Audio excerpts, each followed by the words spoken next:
Welcome back ناظرین ایک دفعہ پھر ہم حاضر ہیں اور ہم نے مفتی صاحب سے جو آج قربانی کے حوالے سے شرعی حیثیت سے مختلف حوالے سے جو ہم بات کر رہے ہیں، یقیناً آپ کے ذہنوں میں جو سوالات ہیں ان کے سارے جوابات آپ کو ملیں گے۔ اب میں مفتی صاحب اپنی بات کو آگے بڑھاتے ہیں۔ اچھا مفتی صاحب، آج کل ایک اور نیا ٹرینڈ، ایک نیا رجحان عوام میں آتا جا رہا ہے کہ وہ قربانی کرنے کے بجائے صدقہ خیرات کرنا، انہوں نے کہتے ہیں کہ ہم اس رقم کو صدقہ خیرات کر دیں۔ تو کیا شرعی طور پہ ہمیں ایسی کوئی ممانعت ہے کہ جو پیسہ قربانی پہ آپ نے کرنا ہے وہ کسی غریب، کسی مسکین، کسی یتیم، کسی بیوہ، کسی اسٹوڈنٹ کی فیس میں وہ دے دیا جائے؟ کیا یہ احسن عمل ہے یا قربانی کا پیسہ ہمیں قربانی پہ ہی لگانا چاہیے؟ حضور اس کا سب سے جو بہترین جواب ہے وہ تو ہمارے نبی کی زندگی ہے۔ چونکہ میں نے پہلے بھی ایک آیہ مبارکہ تلاوت کی جس میں رب تعالیٰ نے فرمایا کہ جو میرا نبی تمہیں دے وہ لو، جس سے منع کرے اس سے ہٹ جاؤ، وہ یہی تمہارا دین ہے۔ تو ہمارا دین اتباع رسول کا نام ہے۔ 10 سال میرے نبی کریم صلی اللہ علیہ وسلم نے جانور ہی ذبح کیا ہے۔ اگر ہم حضور کے دور کا مطالعہ کریں اور آج کے دور کا مطالعہ کریں تو اس دور میں غربت زیادہ تھی، اس دور میں آج کی نسبت، اس دور میں تو اس دور میں اگر صدقہ کیا جاتا، جبکہ ہر عمل میں صدقے کی ترغیب دی جا رہی تھی، تو وہ وہاں پہ بات جچتی بھی تھی۔ لیکن میرے نبی کریم صلی اللہ علیہ وسلم نے قربانی کے موقع پر رقم صدقہ نہیں کی، آپ نے جانور ہی ذبح کیا ہے۔ ہمارے رول ماڈل آقا کریم ہے، ہمارے رول ماڈل حضور کی ذات، جو انہوں نے نہیں کیا ہمیں احتیاط کرنی چاہیے، وہ ہمیں اس پہ احتیاط کرنی چاہیے۔ کچھ لوگ جو صدقہ خیرات کرتے ہیں وہ احسن عمل نہیں ہے، وہ احسن عمل نہیں، وہ جائز ہی نہیں ہے۔ ان 3 دنوں کے اندر سب سے بہترین عمل ہی قربانی کرنا ہے۔ خوشیاں بانٹنے کا نام ہے، خوشیاں لوگوں میں بانٹیں گے تو وہ احسن عمل ہوگا۔ گوشت غریبوں تک پہنچائیں گے، مسکینوں تک پہنچائیں گے، محتاجوں تک پہنچائیں گے۔ اگر آپ باقی راستے ڈھونڈتے صدقہ خیرات ویسے کریں آپ۔ بالکل صحیح بات۔ اور یہاں پر تو حضور ہم نے یہ بھی دیکھا ہے کہ اگر کسی کوٹھی کے باہر کوئی 10 لوگ اکٹھے ہو گئے ہیں نا، تو وہ بیچارے دھوپ میں آدھا گھنٹہ کھڑے ہوئے ہیں گوشت لینے کے لیے، اور اگر کسی نے غلطی سے بیل بجا بھی دی ہے تو اندر سے ان کا کوئی ملازم آتا ہے اور وہ بڑے کرخت لہجے میں کہتا ہے کہ تمہارے کو صبر نہیں ہوتا۔ اس کا مطلب یہ ہے کہ ہم نے قربانی کو خدا کے لیے تو کی ہی نہیں تھی۔ اگر قربانی کو خدا کے لیے کیا ہوتا تو چلیں، دیر لگ رہی ہے، وہ ایک اپنا عمل ہے، لیکن کم سے کم ان کے لیے اچھے لہجے میں بات ہو سکتی ہے۔ وہ جو میرے در پر آئے کھڑے، وہ خود نہیں آئے، وہ بھیجے گئے ہیں کہ جاؤ اپنا حصہ وہاں سے لے لو۔ سارا سال انتظار کرتے ہیں، وہ سارا سال انتظار کرتے ہیں۔ ان کا رزق کا حصہ خدا کی ذات نے لکھا ہے، ان کو اکرام دینا چاہیے۔ وہ چاہے کسی بھی لباس میں ہیں، چاہے ان کے پاس کپڑے پورے ہیں یا نہیں ہیں، وہ چاہے اپنا لے رہے ہیں یا اپنے پورے خاندان کے لیے آئے بیٹھے ہیں، ان کو عزت دینی چاہیے، ان کو اکرام دینا چاہیے، کیونکہ وہ خدا کے بھیجے ہوئے ہیں۔ تو گوشت کی تقسیم کے موقع پر جیسے کہ آپ نے بڑی خوبصورت بات کی کہ عید خوشیاں بانٹنے کا نام ہے، تو یہ خوشیاں صرف اپنوں میں بانٹنے کا نام نہیں ہے۔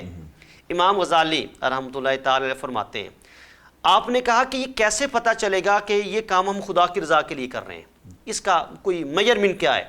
تو آپ نے فرمایا کہ ہر وہ عمل جس پہ تمہیں اس کا بدلہ ملنے کی امید نہیں ہے وہ خدا کی رضا کے لیے، دنیاوی کوئی پروفٹ اس میں نہیں ہے، کوئی پروفٹ نہیں ہے۔ بڑا پیارا امام غزالی رحمۃ اللہ علیہ کا ہے فرمان۔ اگر تم یہ کرتے ہو، میں نے گوشت میں نے قربانی کی، میں نے بھیجی ہے سب سے پہلے اپنے کسی رشتہ دار کو، مجھے وہاں سے بدلہ ملنے کی امید ہے، میں نے بڑا نقطہ بیان کر رہے ہیں، میں نے بھیجی کسی محلے دار کو، میں نے کل اس سے ملنا ہے، مجھے بدلہ ملنے کی امید ہے، ہو سکتا ہے کل کو وہ بھی میری طرف کچھ بنا کر بھیج دے۔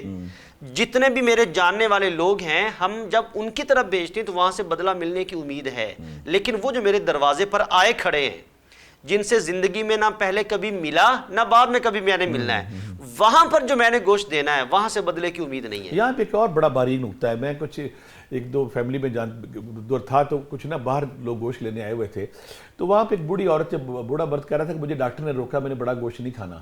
تو گھر والے مضر تھے، وہ اس بات پہ ضدی تھے کہ ہم نے بڑا گوشت دینا، ابھی چھوٹا گوشت ہم نے نہیں دینا۔ یہ جو چھوٹے گوشت کی تقسیم اور بڑے گوشت کی تقسیم ہے، یہ بھی قابل گرفت نہیں ہو جائے گی جا کے آگے؟ حضور یہ بالکل ہوگی، یہ بالکل ہوگی۔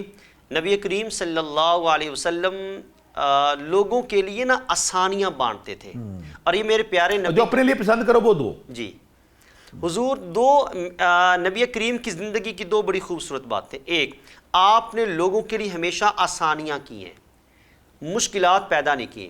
اگر میرے نبی کے پاس کوئی بندہ آیا نا، اس نے عرض کی حضور میں 5 نمازیں نہیں پڑھ سکتا، حضور میں چل ایک پڑھ لا، کسی نے کہا کہ حضور میں گناہ گار ہوں، میرے 3-4 برے عمل ہیں، میں سارے نہیں چھوڑ سکتا. حضور فرمایا چلو سارے نہ صحیح ایک چھوڑ دے. یعنی لوگوں کے لیے آسانیاں پیدا کی. یہ حضور کی زندگی کا ایک بہترین ایک ہمیں عمل نظر آتا ہے. دوسرا جو میرے نبی نے اپنی ذات کے لیے پسند کیا وہی دوسروں کے لیے پسند کیا ہے. وہ جو کہتے ہیں چھوٹا ہم نے نہیں دینا، بڑا دینا ہے. ہاں، تو اس کا مطلب یہ ہے کہ وہ اپنی ذات کو آگے لے کے آ رہا ہے، اپنے رشتہ داروں کو آگے لے جائے، اپنے رشتہ داروں کو آگے لے کے آ رہا ہے، وہ خدا کی ذات کو نہیں دیکھ رہا. ہاں، اس میں ایک اور چیز جو ہم ایڈ کر سکتے ہیں، بعض اوقات ہمارے رشتہ داروں میں کوئی ایسا بندہ ہوتا ہے کہ جس نے قربانی نہیں کی لیکن میں اس سے بولتا نہیں ہوں، میں اس کے گھر قربانی نہیں بھیجوں گا کیونکہ ساڑی تو ناراضگی ہونا نال جی. ہاں. اور کچھ لوگ جو قربانی گوشت آ گیا تو غصے میں واپس بھیج دیتے ہیں، وہ کیسا عمل ہے؟ ہم قربانی واپس بھی بھیج دیتے ہیں گوشت، اور اکثر اوقات تو یوں بھی ہوتا ہے کہ ہم اپنے گھر میں اپنے لیے بہت اچھا رکھ لیتے ہیں اور باقیوں کی طرف ہم نے وہ بھیجنا ہے جو ہم خود نہیں کھاتے. اس کا مطلب یہ ہے کہ وہ جو قربانی میں کر رہا ہوں نا، وہ میں اپنی ذات کے لیے کر رہا ہوں، میں خدا کی ذات کے لیے نہیں کر رہا. یہ باریک نکتہ ہے. اور جو اس کی تقسیم ہے وہ میں اپنی مرضی سے کر رہا ہوں. جو میں نے عرض کیا نا کہ یہ تقسیم اس نیت کے ساتھ کریں کہ مجھے خدا نے کس طرح سے حکم دیا ہے. اگر خدا نے حکم دیا ہے کہ تو جس طرح سے میں تمہیں دے رہا ہوں حکم ویسے تقسیم کرو، پھر اس کا مطلب یہ ہے کہ میری ذات اور دوسری لوگوں میں کوئی فرق نہیں ہونا چاہیے. میرے گھر میں جس کسی کا کوئی بھی حصہ آ گیا، اور حضور صلی اللہ علیہ وسلم نے پڑوسیوں کے حقوق میں بڑی پیاری بات کی. آپ نے فرمایا کہ پڑوسیوں کے گھر سے چاہے بکری کا ایک کھر ہی کیوں نہ آ جائے اس کو بھی حقیر نہ سمجھو. بکری کا کھر، ہمارے دیکھنے والے جو غصے میں کہتے کہ ہمیں گوشت کم آیا، تھوڑا آیا، بڑا آ گیا، چھوٹا آ گیا، بوٹیاں ٹھیک نہیں، ہڈیاں ٹھیک نہیں، وہ یہ بات دھیان سے سن لیں کہ آقا کریم نے کہا تھا کہ پڑوسی کے گھر سے بکری کا کھر بھی آ جائے تو اس کو آپ نے واپس نہیں کرنا، حقیر نہیں سمجھنا، اس کو بھی عزت دو، احترام دو، اس کو گھر میں رکھو. تو ظاہر ہے یہ حکم تھا جن کے گھر آ رہا ہے.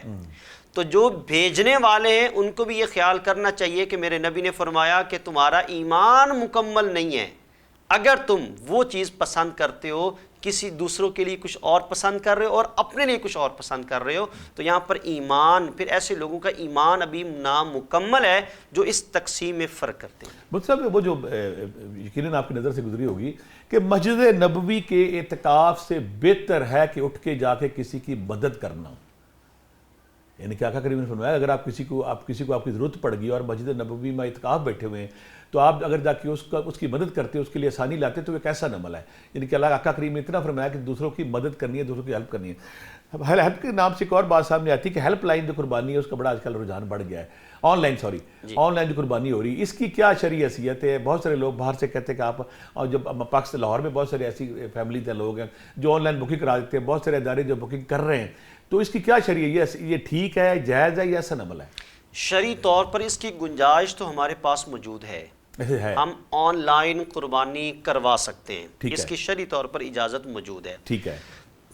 آج کے دور میں قربانی آن لائن ہو رہی ہے. نبی کریم صلی اللہ علیہ وسلم کے دور میں یا اس کے بعد جب یہ سوشل میڈیا کا دور نہیں تھا تو لوگ بعض اوقات اپنا جانور بھیج دیا کرتے تھے کہ وہاں پر جا کر دینا. تو یعنی یہاں سے وہاں پر جانے کا جو تصور ہے کہ میں قربانی کے موقع پر موجود نہیں ہوں لیکن میری طرف سے قربانی ہو رہی ہے، یہ سلسلہ کہیں نہ کہیں حج میں بھی ایسے ہوتا ہے، تو یہ موجود ہوتا ہے، یہ موجود ہے. لیکن اس میں جو احتیاط والی بات ہے وہ یہ ہے کہ جس ادارے کو یا جس شخص کو میں یہ ذمہ داری دے رہا ہوں وہ ذمہ دار شخص ہونا چاہیے، با اعتماد ہونا چاہیے، اور جو آن لائن قربانی کرتے ہیں ان کو اس چیز کا خیال رکھنا چاہیے کہ گوشت کی تقسیم کے وقت اگرچہ اس بندے نے موجود نہیں ہونا لیکن اس کی طرف سے جو گوشت تقسیم کیا جائے گا، جو حصے بنائے جائیں گے، اس میں کسی بھی طرح کی کوئی عیب، کوئی کمی نہیں ہونی چاہیے. شرعی اصولوں کے مطابق اس کی ساری تقسیم کر کے اس کو آگے بھیجنا چاہیے. یہاں پہ ہماری ایک اور اجتماعی طور پہ ایک بڑا بگاڑ، ایک بڑی پرابلم نظر آتی ہے کہ آپ قربانی کا دن گزر گیا اور جو جانوروں کی علائشیاں ہیں، جانوروں کے فضلات ہیں، وہ اس کے ساتھ جو کیسا سلوک ہونا چاہیے، اور جو پورا محلہ، پورا شہر ایک توفن کا بن جاتا ہے، بدبو پھیلی ہوتی ہے. اس کے حوالے سے اسلام ہماری کیا رہنمائی کرتا ہے کہ اگر آپ نے جانور کیا تو اس کی علائشیاں، اس کے فضلہ، اس کے باقیات جو ہیں یا کھالے ہیں، اس کے کیسے نپٹا جائے ان کے ساتھ تاکہ معاشرہ خوبصورت رہے، پرامن رہے، صاف ستھرا رہے، اور معاشرے کے کسی محلے میں، کسی شہر میں جو 8-8 دن 10-10 دن توفن کی فضا رہتی ہے، اس سے کیسے نپٹا جائے؟ اللہ تعالیٰ اپنے بارے میں فرماتا ہے کہ ان اللہ جمال، اللہ خوبصورت ہے اور خوبصورتی کو پسند کرتا ہے. اور قرآن پاک میں بھی رب نے کہا کہ ان اللہ یحب التوابین و یحب المتطہرین. جو صفائی ستھرائی رکھنے والے لوگ ہیں رب ان کو پسند کرتا ہے. آپ کو پتہ ہے کہ اہل قباء کی تعریف رب کی ذات نے اس بات پر کی تھی کہ وہ باقیوں کے مقابلے میں صفائی ستھرائی میں ایک درجہ آگے تھے. تو اللہ تعالیٰ اس بات کو پسند کرتا ہے کہ صفائی ستھرائی کے معاملات کو بہتر سے بہتر کیا جائے. ہمارے ہاں ہوتا یہ ہے کہ ہم اپنی قربانی کو اپنی ذمہ داری سمجھنے کی بجائے ہم حکومت کی ذمہ داری سمجھ لیتے ہیں. ہمیں چاہیے کہ جانور میرا ہے. جیسے آج کل ایک سلوگن چلتا ہے کہ میرا جسم میری مرضی. تو یہاں پر یہ ہونا چاہیے کہ میرا جانور میری ذمہ داری. تو میرا جانور ہے, اس کے جتنے بھی معاملات ہیں وہ میری ذمہ داری ہیں, حکومت تو بعد میں آتی ہے. تو میرے پاس ایسے شاپر ہونے چاہیے, میرے پاس ایسی چیزیں پہلے سے اہتمام ہونا چاہیے, پہلے سے اہتمام ہونا چاہیے. وہ چونکہ ذمہ داری میری ہے, تو جب میں اس کو اپنی ذمہ داری نہیں سمجھوں گا تو میں اس کی انتڑیاں بھی نالی میں پھینکوں گا, جس کی وجہ سے پورے علاقے کے لیے مسئلے مسائل بنیں گے. پھر ہم دیکھتے ہیں کہ اس کے جتنے بھی فضلات ہیں وہ ہمیں روڈوں پہ پڑے ہوئے نظر آتے ہیں. کیوں؟ میں اس کو اپنی ذمہ داری نہیں سمجھ رہا. تو ہمیں سب سے پہلے اللہ کے اس حکم پہ عمل کرنا چاہیے کہ جو اللہ تعالیٰ فرماتا ہے کہ میں صفائی ستھرائی کرنے والوں کو پسند کرتا ہوں. تو جانور چونکہ میرا ہے, قربانی چونکہ میری ہے, تو سب سے پہلی ذمہ داری بھی میری ہے. تو ہمیں وقت سے پہلے اپنی ان تمام چیزوں کا خیال رکھ کے اہتمام کرنا چاہیے جو قربانی کے بعد ہمارے وہ شاپر کی صورت میں یا کسی اور صورت میں جو ہمارے فضلات کو کور کرنے کے لیے استعمال. یہاں میں ریکویسٹ کروں گا, ہماری جو مساجد ہیں وہ ہمارے لیے بڑے قابل احترام, وہاں پہ مختلف تنظیمیں مختلف جماعتیں بنی ہوتی ہیں, وہ بات پہ کھڑے ہو کہ یہ کر لیں وہ کر لیں ایسے کر لیں. یا ہمارے محلوں میں مختلف تنظیمیں بنی ہوتی ہیں, ذرا سا لائٹ فلاں وہاں پہ اکٹھے ہو کے شور مچاتے ہیں. تو میرا خیال ہے یہاں بھی انہیں آگے بڑھ کے اپنا رول ادا کرنا چاہیے. مساجد میں جو تنظیمیں ہیں, جماعتیں ہیں, سارے صدر ہے, جنرل سیکرٹری ہے, جوائنٹ سیکرٹری خزانچی, ان کو معاشرے میں آگے بڑھ کے رول ادا کرنا چاہیے. اور جو محلے میں لوگ مختلف بڑے صدر ہے, پریزیڈنٹ ہے, فلاں ہیں, ان کو یہاں پہ پہلے سے منصوبہ بندی کرنا چاہیے, پلان کرنا چاہیے کہ قربانی آ رہی ہے, لیشوں کے ساتھ ہم نے کیسے نپٹنا ہے. باقی چھوٹی چھوٹی بات پہ آپ ایک دم پھسکنا شروع کر دیتے ہیں. تو یہاں پہ اگر آپ سست رہتے ہیں, کوتاہی کرتے ہیں, تو یہ آپ کی بہت بڑی نیگلیجنسی ہے. اس کا مطلب ہے کہ جو آپ جنرل سیکرٹری وعدوں کے لیے بنے ہوئے ہیں, آپ کسی کی اصلاح یا کسی کی بہتری کے لیے نہیں بنے ہوئے. ہمارا یہاں پہ ایک اور بڑا اہم سوال ہے, بہت سارے لوگ پوچھتے ہیں کہ ایک بندہ قرضئی ہو گیا, اس پہ قرضہ ہے اور وہ چاہتا ہے میرے بچے ہیں گھر میں, ہم نے قربانی کرنی ہے, ایک بات. اور قرضہ دار جس پہ بہت بھاری قرضہ, کیا قربانی اس پہ واجب ہے کہ نہیں, یا اس کو قرضہ لے کے قربانی کرنی چاہیے کہ نہیں؟ قرضے کے حوالے سے حضور دو صورتیں ہیں. ایک بندہ وہ ہے کہ جس پر فی الوقت وہ مقروض ہے لیکن صاحب نصاب ہے, وہ فی الوقت, ہاں فی الوقت صاحب نصاب تھا, کوئی لاس ایسا ہوا کہ وہ قرض میں چلا گیا. اس بندے کے لیے قرض لے کر قربانی کرنا جائز ہے. اس کو چاہیے کہ وہ قرض لے, اور قرض لے کر, یعنی اس کو ہم آسان یوں ان الفاظ میں کر سکتے ہیں کہ ایسا بندہ جس کو پتا ہو کہ یار میں آج قرض لے رہا ہوں اور کل کو میں ادا کر سکتا ہوں. اچھا ٹھیک ہے, ہاں اس کو ہم اس پہ قرضہ ہے, ہاں لیکن میرے سورس آگے میرا سائیکل ایسا ہے, چل پڑے گا, ٹھیک ہے. تو اس کو پتا ہے کہ یار مہینے بعد یا 10 دن بعد یا 15 دن کے بعد میں یہ قرض واپس کر سکتا ہوں, تو اس کو قرض لے کر قربانی کرنی چاہیے. اور ایسا بندہ کہ جو ان 3 دنوں کے اندر صاحب نصاب نہیں ہے, اس کا مطلب یہ ہے کہ شریعت کی طرف سے اس پر قربانی بھی لازم نہیں. اب اگر وہ قرض لے کر قربانی کرتا ہے تو وہ نفلی قربانی کر رہا ہے. صاحب نصاب بھی بتا دیں. صاحب نصاب جو میں نے عرض کیا کہ ہمارے زکوٰۃ کا جو نصاب ہے 7.5 تولہ سونا یا 52.5 تولہ چاندی یا اس کے برابر رقم, تو تقریباً 5 لاکھ کے قریب یہ رقم بنتی ہے. تو ان 3 دنوں کے اندر 5 لاکھ بھی کتنا دینا ہے؟ 5 زکوٰۃ تو 2.5% ہے نا ہماری. جی تو یہ قربانی کی بات ہم کر رہے ہیں, تو قربانی کا حصہ ہو جائے یا جانور ہو جائے جو ایلیجیبل ہے, جو اس گروپ میں فال کرتا ہے. جی بالکل ایسا ہی ہے, جو اس کیٹیگری میں بندہ جا رہا ہے تو اس کو چاہیے کہ وہ قربانی کرے. جو اس گروپ اس کیٹیگری کا نہیں ہے تو اس کو چاہیے کہ اب اس پہ چونکہ لازم نہیں ہے, اب وہ نفلی کام کر رہا ہے, تو نفلی کام کے لیے مزید قرض لے کر یہ کام کرنا شریعت کو یہ پسند نہیں ہے. یہ ایک طرح کا اس پر مزید برڈن ہے, اس پر وزن ہے, تو اس سے اگر اوائڈ کرے گا تو اس کے لیے زیادہ بہتر ہے. قربانی کے جانور بات آ گیا, قربانی کے جانوروں کو دیکھ بھال کے والے سے 15-20 جانور کھڑے ہیں, آپ ایک پکڑتے ذبح کیے جا رہے ہیں. تو قربانی کرتے وقت کس جانور کے ساتھ جو ذبح کیا جا رہا ہے اس کے ساتھ کیا کرنا ہے, اور جو باقی انتظار میں اس کے ساتھ کیا کرنا ہے یہ ضرور ہمیں رہنمائی کریں, وضاحت فرمایا کہ باقی جانور پاس ہونے چاہیے, دور ہونے چاہیے, کیسے کرنا چاہیے, اور جو چھری ہے, جو آلات آپ استعمال کر رہے ہیں وہ تیز ہونے چاہیے تاکہ جانور جلدی سے قربانی کا حصہ بن جائے. یہاں سے اس سوال سے مجھے یہ اندازہ ہوتا ہے کہ آپ کو واقعی جانوروں سے بڑا خاص لگاؤ اور بڑی محبت ہے. سب کو ہے الحمدللہ. تو یہ آپ کا سوال بڑا اہم ہے نا. آج کے دور کے مطابق جو لوگ اجتماعی قربانی کرتے ہیں تو ہم نے اکثر یہ دیکھا ہے کہ وہ 4-5 جانور اکٹھے کھڑے ہوئے اور ان کے سامنے ایک کو لٹا کر ذبح کیا بے دردی کے ساتھ, اور باقی جانور اس کو دیکھ رہے ہیں. یہ شریعت کی طرف سے پسندیدہ عمل نہیں ہے, اور یہ وہ جانور بھی تکلیف محسوس کرتے ہیں جو سامنے کھڑے ہوئے ہیں, اگرچہ وہ بول نہیں سکتے, اور ہو سکتا ہے انسان ہونے کے ناطے سے قیامت والے دن اس پر ہماری پکڑ بھی ہو جائے کہ تمہیں تو شعور تھا نا, تم تو عقل والے تھے, تم نے اس بات کا خیال کیوں نہیں کیا کہ وہ جانور بھی تکلیف محسوس کر سکتا ہے. تو اس کا سب سے بہترین طریقہ یہ ہے کہ یا تو تھوڑے سے فاصلے کے ساتھ کیا جائے یا ایک ایک کر کے لایا جائے. اگر یہ پاسبل نہیں ہے تو پھر کچھ ایسا اہتمام کیا جائے کہ جس کے ذریعے سے جانور ذبح ہوتے وقت دوسرے جانور کو دیکھ نہ سکے. یہ احتیاط کرنا آج کے دور کے مطابق بہت ضروری ہے. اور ہم نے ویڈیوز میں ایسے لوگ بھی دیکھے ہیں کہ جو 4 سے 5, 6, 7 مرتبہ وہ کوشش کر رہے ہوتے ہیں لیکن وہ گلا کٹ نہیں رہا ہوتا. اس کا مطلب یہ ہے کہ وہ تکلیف پہ مزید اضافہ کر رہے اس جانور کے ساتھ. تو ہمیں جو ہمارے قصائی ہیں ان کو اس چیز کا خیال کرنا چاہیے کہ وہ بہترین چھری کے ساتھ جائیں جو تیز لگی ہو. اور یہاں پر ایک چیز اور بڑی قابل توجہ جو اچانک میرے ذہن میں آ گئی, اکثر یہ ہوتا ہے کہ قربانی کرتے وقت یعنی ذبح کرتے وقت جو مالک ہے جس کا جانور ہے وہ بھی ہاتھ رکھ لیتا ہے ساتھ کہ بھئی میں بھی ساتھ چلے کرتا ہوں.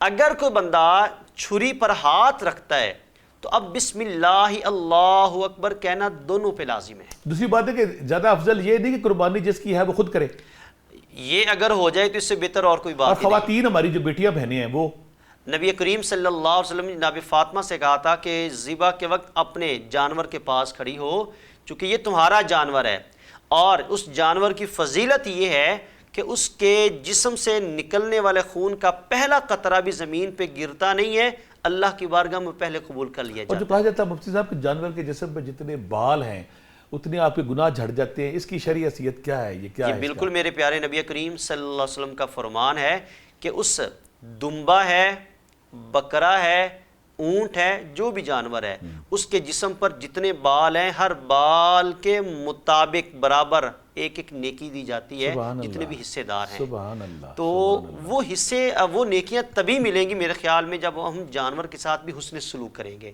ہم اسی بات پہ واپس آتے ہیں, جب ہم حسن سلوک کریں گے, اگر ہم اس کو تکلیف دیں گے تکلیف کے ساتھ خدا کی بارگاہ میں پہنچیں گے. اور یہاں پر ایک حدیث پاک بھی ہے, آپ صلی اللہ علیہ وسلم کا فرمان ہے کہ انسان جس حالت میں مرتا ہے نا اٹھایا بھی اسی حالت میں جاتا ہے. تو یہ انسان کے بارے میں اگر کہیں ویسے یہ ہے نہیں, میں ویسے اپنی طرف سے بات کر رہا ہوں, اگر کہیں جانور کے بارے میں بھی ایسا ہوا تو جو جانور تکلیف میں مرے گا تو اگر قیامت کے دن وہ لایا جائے گا تو شاید تکلیف میں ہی لایا جائے. تو اس لیے ہمیں اس چیز کا خیال پہلے کرنا چاہیے کہ اس کے لیے جتنی بھی ہم آسانی کر سکتے ہیں ہمیں وہ کر کے اس جانور کو ذبح کرنا چاہیے. سبحان اللہ. آخر میں ہمارا پروگرام آخر کی طرف بڑھ رہا ہے. قربانی کی کھالیں بڑا اہم ٹاپک ہے, ہر گھر میں بڑی ہر جگہوں پہ مختلف تنظیمیں مختلف لوگ اکٹھے ہو جاتے ہیں. قربانی کی کھالوں کا بہترین مصرف کیا ہے اور کن کو دینی چاہیے؟ اور مجھے جو میری کمزور نالج اس کے مطابق ہے اگر ہم مساجد میں دیتے ہیں تو ایسی مساجد جہاں پہ مدرسے نہیں ہیں میرا خیال وہاں پہ نہیں لگتی. یہ مدرسوں مساکین کا, یتیموں کا, ان لوگوں کا زیادہ حق ہے. آپ شریعت کی روشنی میں ہمیں بتائیں کہ قربانی کی کھالوں کا سب سے زیادہ حقدار کون ہے؟ سب سے پہلی چیز تو یہ ہے کہ جو ہم ایک نقطہ ہم سمجھ لیں کہ قربانی کی کھال قیمت میں ہم نہیں دے سکتے. قیمت سے مراد یہ ہے کہ جو قصائی کرنے والا ہے اجرت کے طور پر وہ آپ سے کہے کہ بھئی آپ مجھے پیسے نہ دیں, مجھے یہ کھال دے دیں. ہم اس قربانی اس قصائی کو اجرت کے طور پر قربانی کی کھال نہیں دے سکتے. تو ایک چیز تو جس سے منع کیا گیا وہ یہ ہے.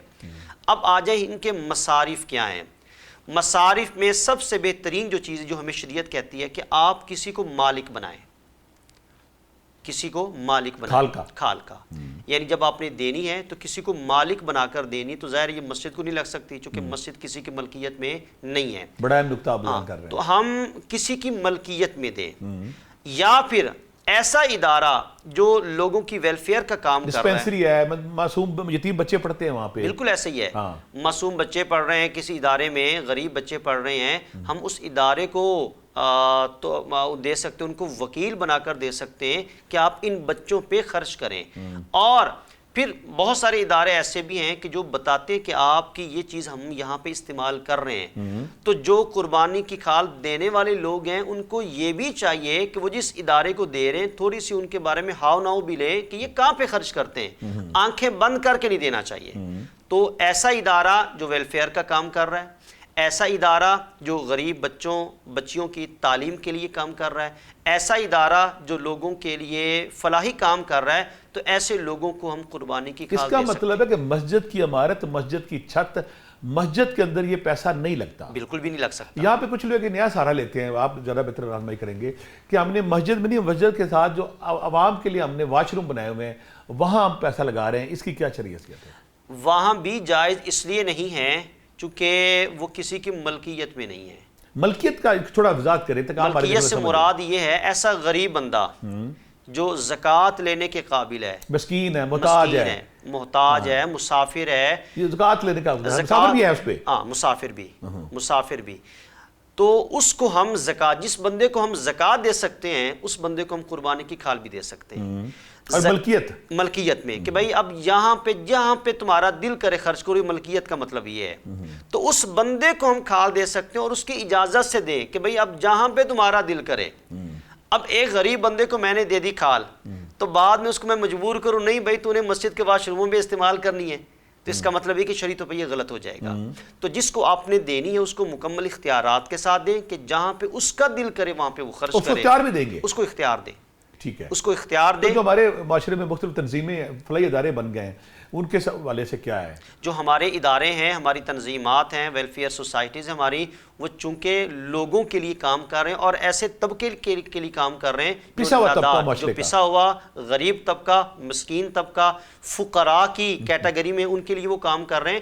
تو ان کو وکیل کے طور پہ ہم دیتے ہیں. وہ ان کو ہم نہیں دے رہے, ان کو درمیان میں وکیل بنا کر ان لوگوں کے لیے دے رہے ہیں جو اصل میں حقدار طبقہ ہے. قربانی کے جانور گھر آ گئے, آپ نے بڑے پیار سے خوب فرجان مہندی شہندی لگا کے رکھ دیے اور گھر لا کے ایک گھر کے کونے میں ان کو باندھ دیا, وہ چیخیں مار رہے ہیں, پکار رہے ہیں, کہاں کر رہے ہیں, نہ ان کی پانی کا انتظام ہے, نہ ان کے کھانے کا انتظام ہے. اس حوالے سے ہماری شریعت کیا رہنمائی کرتی ہے؟ آپ کو یقیناً اس بات کا علم ہوگا کہ نبی کریم صلی اللہ علیہ وسلم ایک قافلے کے ساتھ تشریف لا رہے ہیں اور ایک چڑیا اس قافلے کے آس پاس منڈلا رہی ہے. تو ظاہر ہے وہ اپنی زبان میں حضور کو اس نے کچھ تو بتایا ہوگا نا جی. تو میرے نبی نے کہا کہ کس نے اس چڑیا کو تکلیف دی ہے اور اس کے بچوں کو اٹھا کر. تو ایک صحابی رسول اٹھے کہ حضور وہ فلاں جگہ پہ ہم نے خیمے وغیرہ سیٹ کرنے تھے, تو گھونسلہ تھا اس کا. ہمارے نبی جیسا محسن انسانیت, نبی رحمت کو دنیا میں ہے. الحمدللہ وہ قابل تعریف ہیں, قابل عمل ہیں. ان کی زندگی اس قابل ہے کہ ہم اپنی زندگیوں کو سنوار لیں. اگر 1% بھی ہم ان کی زندگی کے مطابق ہو جائیں, واقعی محسن انسانیت اور نبی رحمت ہے, وہ ایسے ہیں. الحمدللہ. تو آپ صلی اللہ علیہ وسلم نے ایک چھوٹی سی چڑیا کی تکلیف کو برداشت نہیں کیا.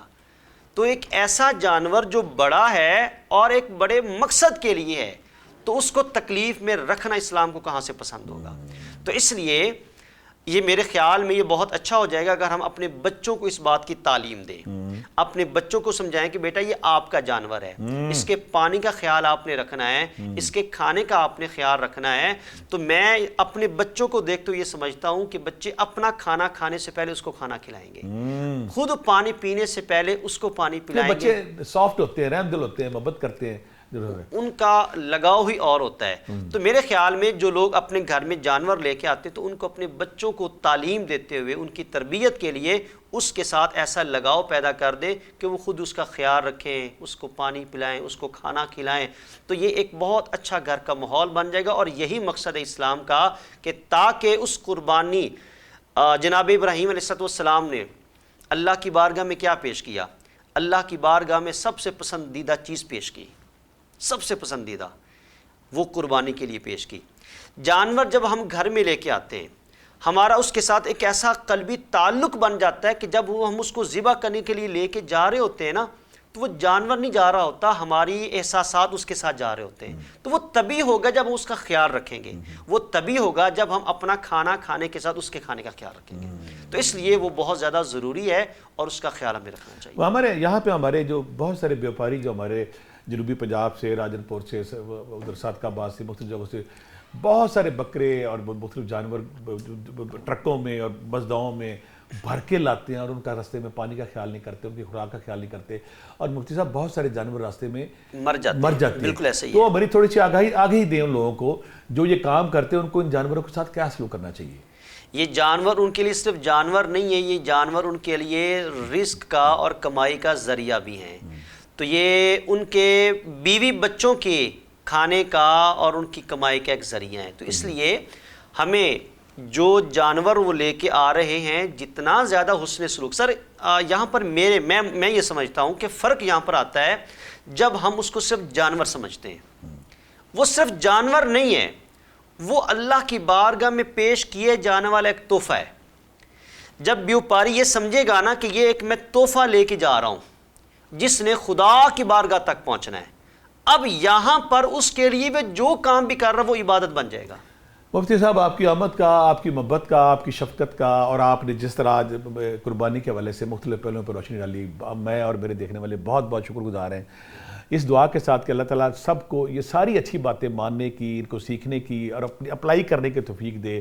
اور دوسری بات ہے، مفتی صاحب نے بڑی پیاری بات کی کہ قربانی میں اللہ تعالیٰ کو جانور نہیں چاہیے، آپ کا وہ جذبہ، آپ کی وہ فیلنگ، آپ کی وہ عقیدت، آپ کی وہ اٹیچمنٹ اور اللہ کے حکم کو عملوں کو دارمدار نیتوں پہ ہیں. تو اس دعا کے ساتھ کہ آپ سب جب قربانی کریں تو ان غریبوں کو، ان مسکینوں کو، محتاجوں کو، ان غریب لوگوں کو ذہن میں رکھیں جو سارا سال انتظار کرتے ہیں گوشت کا. اور دوسری بات مفتی صاحب نے بڑی پیاری بات ہے، اگر آپ کے در پہ کوئی آ گیا اس کو دھتکاریں نہ، اس کو بےزتی نہ کریں، اس کو دھتکار کے اس کو دور نہ کریں. اور دوسری بات ہے، اگر کوئی آ ہی گیا ہے اس کے لیے ٹھنڈے پانی کا اہتمام کریں. آپ رب کو راضی کرنا چاہ رہے ہیں نا. رب نے بڑی خوبصورت بات کی کہ میں روزے قیامت میں پیاسا تھا تو نے مجھے پانی نہیں پلایا، میں بھوکا تھا تو نے مجھے کھانا نہیں کھلایا، میرے پاس کپڑے نہیں تھے تو نے کپڑے نہیں پہنائے. اگر کوئی بندہ آپ کے در پہ آ گیا ہے تو یہ بھی تو ہو سکتا ہے کہ یہ گردش ماہ و سال، یہ وقت کی آندھی چلے اور کچھ سالوں بعد آپ کی اولاد میں سے کوئی بندہ کسی کے در پہ کھڑا ہو. اگر آپ چاہتے ہیں کہ آپ کی آنے والی نسلوں میں بھی اللہ تعالیٰ کا فیض، اللہ کا کرم، اللہ کی یہ فیاضیاں جاری و ساری رہیں، تو آپ کے در پہ جو ان کا خیال کریں، محبت کریں، پیار کریں. چھوٹے بڑے کی تقسیم سے نکلیں. یہ خوشیاں لوگوں میں بانٹنے، خوشیاں عید لوگوں میں خوشیاں بانٹنے کا نام ہے. اگر آپ خوشیاں خود تک محدود کریں گے تو اللہ شاید ہم سے راضی نہ ہو. اس دعا کے ساتھ کہ اللہ تعالیٰ آپ سب کو اپنی حفظ و امان میں رکھے. بہت ساری دعاؤں کے ساتھ اللہ حافظ.